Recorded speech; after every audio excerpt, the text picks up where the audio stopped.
ଜଗତପୁର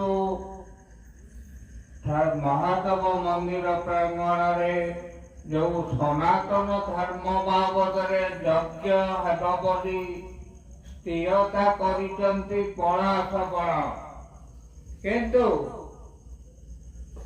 ପ୍ରଥମ ବାର୍ଷିକ ସନାତନ ଧର୍ମ ଏହି ବିରଜା ମଣ୍ଡଳ ତରଫରୁ ଏଇ ଜଗତପୁର ଯେଉଁ ଜାଗାରେ ବସିଛନ୍ତି ସେଇ ଜାଗାରେ ପ୍ରଥମ ଆରମ୍ଭ ହେଇଛି। ପ୍ରଥମ ଆରମ୍ଭ ହେଇଛି ଏଇ ଜଗତପୁର,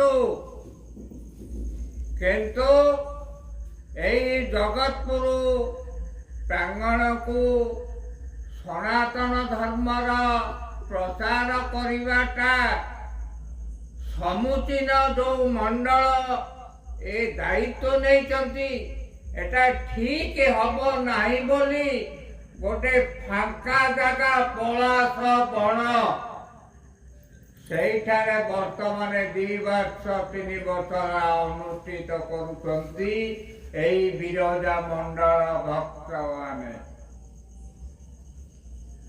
ଏଠି ଯୋଉ ଜାଗା ଏ ମାଳିକା ବର୍ଣ୍ଣିତ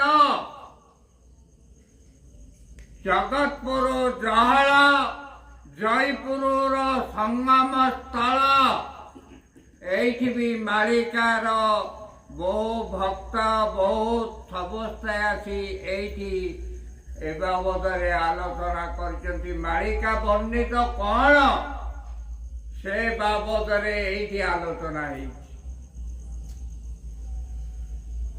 ତେଣୁକରି ଯେଉଁ ମଣ୍ଡଳ ମାନେ ଦାୟିତ୍ୱ ନେଇଛନ୍ତି ସେମାନେ ଦଳ ବଳ ନିର୍ବିଶେଷରେ ସମସ୍ତଙ୍କ ସହିତ ମିଳିମିଶି ଏ ଯଜ୍ଞକୁ ସମ୍ପାଦନ କରିବା ପାଇଁ ମୁଁ ତାଙ୍କୁ ଅନୁରୋଧ କରୁଛି।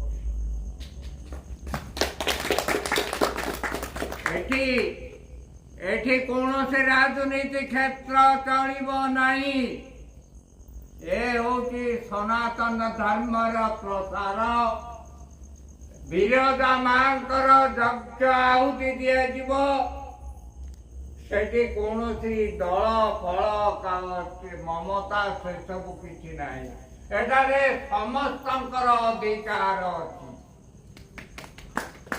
ତେଣୁକରି ମୁଁ ଆପଣମାନଙ୍କୁ